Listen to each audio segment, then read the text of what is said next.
पूर्णिया सांसद पप्पू यादव त्रिवेणीगंज के राठा गांव पहुंचे, जहां रविवार की रात एक युवती की हत्या हुई थी। पप्पू यादव ने मृतका के परिजनों से मिलकर उन्हें ढांढस बढ़ाया। मौके पर पप्पू यादव ने एसपी और डीआईजी से फ़ोन पर बात भी की और इस घटना में दोषियों के विरुद्ध सख्त कार्रवाई की मांग की। पप्पू यादव ने त्रिवेणीगंज थानाध्यक्ष पर पीड़ित परिवार से असहयोग करने का आरोप लगाकर उन्हें सस्पेंड करने की भी मांग की। इस दौरान पूर्णिया सांसद ने कहा कि यह बड़ी घटना है, जहां बच्चियां असुरक्षित हो गई हैं। उन्होंने सरकार से कहा कि बच्चियों को बचा लीजिए। पप्पू यादव ने कहा कि जिस तरह शादी जैसे खुशियों के अवसर पर मेहंदी की रस्म में शामिल होने के बाद एक युवती को कुछ लोग गलत नीयत से उठाकर उसकी हत्या कर देते हैं, ये घटना समाज को झकझोर कर रख दिया है। ऐसे मामले में पुलिस प्रशासन को समुचित पहल करते हुए दोषियों को सख्त सजा दिलवाना चाहिए।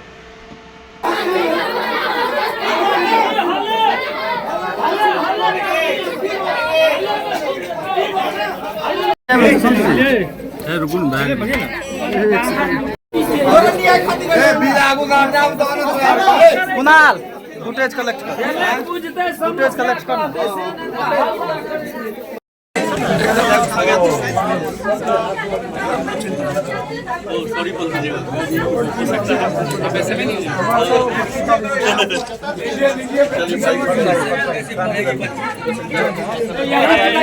सर, एक बेटी की हत्या हो जाती है और थाना प्रभारी के द्वारा अपराधी को छोड़ दिया जाता है। इससे बड़ा दुर्भाग्य पूरा परिवार उत्सव में थी। पूरे परिवार का उत्सव का माहौल था। पूरे समाज और गांव के लोग अपने समाज के इस उत्सव में साथ थे। सभी बहनों के हाथ में मेहंदी लगी हुई है और उस बच्ची को थोड़े देर के अंतराल में घर से चापाकल के पास से उठा के लेके चली गई। और इतनी बड़ी जघन्य घटना, बलात्कार हुआ या नहीं हुआ ये मैं अभी नहीं बताऊंगा, लेकिन मैं इतना जानता हूं कि उनको उठा के ले जाया गया वह मतलब ही बलात्कार था। पोस्टमार्टम बताएगा, लेकिन मैं इतना जानता हूं कि उसकी हत्या की गई।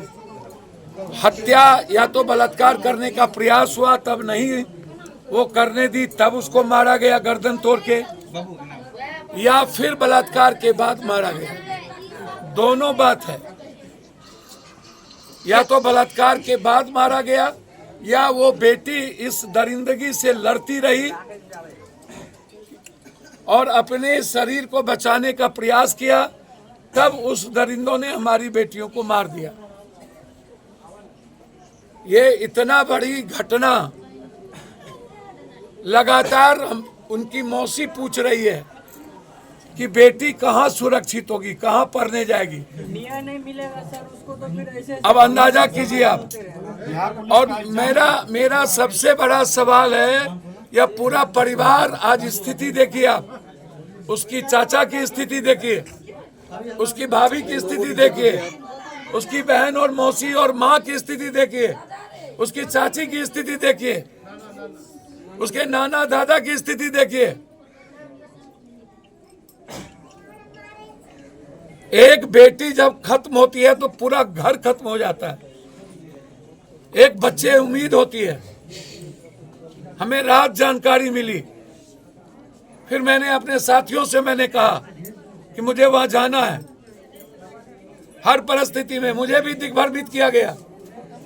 जिला पार्षद जी थे, फिर मैंने अपने जिला अध्यक्ष को फोन किया, हमको पूरा पता बताओ। फिर जानकारी हमने ली रात के 12 बजे। सुबह आज डीआईजी साहब से मैंने बातचीत की, आशीष बाबू से, मॉर्निंग में 8 बजे।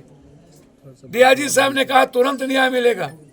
फिर अभी डीआईजी साहब से बातचीत किए और एसपी साहब ने पूरी मजबूती के साथ कहा कि इस केस को मैं खुद देख रहा हूं, अन्याय नहीं होगा। मुझे एसपी पर भरोसा है कि एसपी साहब इस बच्ची के साथ न्याय करेंगे, एसपीडी ट्रायल करेंगे और 3 महीने के अंदर इनको फांसी की सजा हो। ये मेरा डिमांड है हर कीमत पर। और दूसरा, जो थाना प्रभारी अपराधी को छोड़ा है हर कीमत पर थाना प्रभारी सस्पेंड होना चाहिए। ये अपराधियों का साथ दिया है, एक गरीब के साथ मजाक बनाया। वीडियो है थाना प्रभारी का, वो एक गरीब बच्चों को डांट रहा है। हमारे एक समाज के लोग गए, उसके साथ गलत व्यवहार करना, जो जनप्रतिनिधि हो, सामाजिक लोग हो, आका हो गए हर जगह आका। और मैं कहूंगा सरकार से, हमसे लड़के क्या फायदा आपको, आप बच्ची बचाइए ना।